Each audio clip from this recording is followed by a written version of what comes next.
Hi everybody and welcome back. Today we're going to talk a little bit about subtraction. We're going to just look at two concepts, making tens and base 10. So making tens has come up before because as we're thinking about how they add, we think about the tens frame, which is 5 on top, 5 on bottom. So this is where we start out. We start with 10 and they learn that if they take 3 away, then they are left with 5, 6, 7. They learn if they put the 3 back, then 3 plus the 7 will give you the 10. You can do this with any item.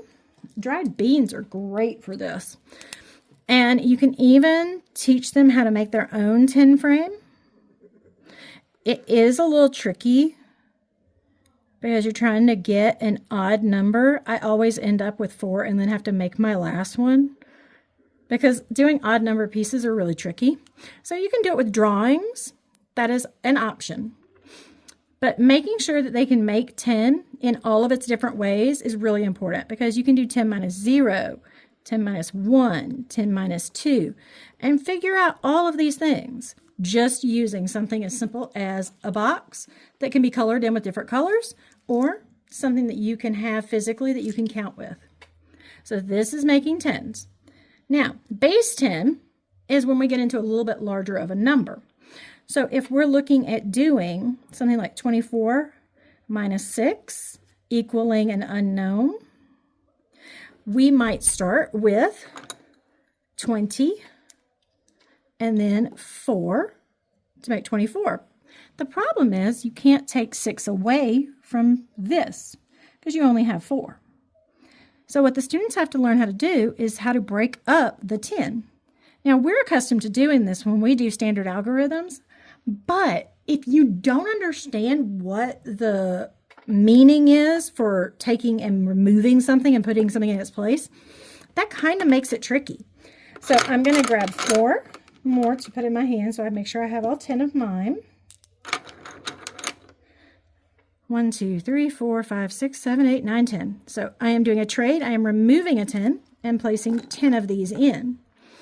Now I can set these up the same way that I did before. I can set it up in a 10 frame. And it looks like if I have these as a 10 frame, I have 4 extras. Okay, so now I have my 10 and my 4 and my one set of 10 that was whole. Now can I take 6 away? Absolutely. I've got 4 right here, 5, 6. And once those 6 are removed, then I can go in and go, okay, I have 10, 11, 12, 13, 14, 15, 16, 17, 18. So my solution would be an 18. Now, what that really looks like for what you do at home, it looks like this, and it looks like, oh, I can't take a 6 away from a 4. Let me break up one of those 10s. I'll leave one 10 behind, and I'll take that 10 and put it with those 4 ones to make a 14. That's exactly what we did, but we did it with physical manipulatives so that we can see what's happening. Seeing what's happening is really important for comprehension of these skills. So then we could do 14 minus 6 and get 8, and 1 with nothing happening is 18. You can also draw this out. 10, 20, 21, 22, 23, 24.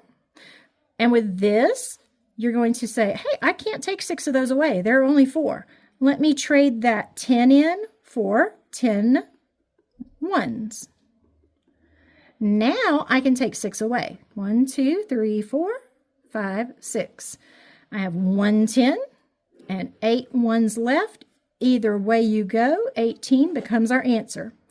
So the reason we're doing this with all of these pieces before this is so the students understand what's happening here, and they're not saying that this is 2 and we're taking 1 away, it's 20 and we're taking 10 and we're breaking up 10 to put it into the ones.